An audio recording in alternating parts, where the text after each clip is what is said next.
कृती कुलकर्णी या बुलेटिनमध्ये आपलं स्वागत। बुलेटिनच्या सुरुवातीला महत्त्वाची बातमी आहे राष्ट्रवादीच्या गोटातून। दोन्ही राष्ट्रवादी एकत्र येण्याच्या चर्चेला तुर्तास तरी विराम मिळालाय का असा सवाल आता उपस्थित झालाय। काल रात्री उशिरा शरद पवार गटाची महत्त्वाची बैठक पार पडली। या बैठकीत वरिष्ठ नेत्यांनी पदाधिकाऱ्यांना माहिती दिली। शरद पवारांच्या राष्ट्रवादीचा देखील पुण्यातच वर्धापन दिन पार पडणार आहे। पुण्यातील एका मोठ्या सभागृहात हा वर्धापन दिन मेळावा होईल।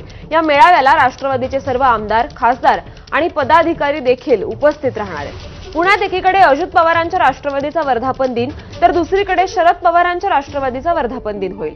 शरद पवार वर्धापन दिनाला उपस्थित राहणार आहेत। 10 तारखेला पुण्यात शरद पवारांच्या राष्ट्रवादीचा वर्धापन दिन होईल।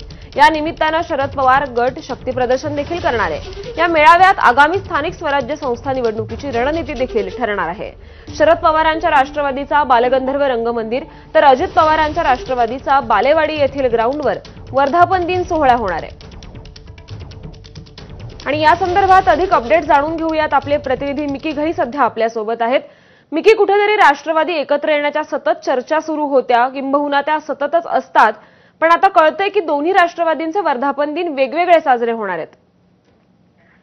श्रुती, अगदी जर आपण बघितलं तर दोन्ही राष्ट्रवादी एकत्र येणार या चर्चेला आता कुठेतरी तुर्तास विराम लागलेला आहे। कारण येत्या 10 तारखेला दोन्ही राष्ट्रवादींचा वर्धापन दिन आहे। खरं तर या दोन्ही राष्ट्रवाद्यांची ताकद जर आपण बघितलं तर पश्चिम महाराष्ट्रामध्ये मोठी आहे आणि त्यामुळे दोन्ही राष्ट्रवादींकडून त्यांचा वर्धापन दिन हा पुण्यातच साजरा होणार असं आता जवळजवळ निश्चित झालेलं आहे।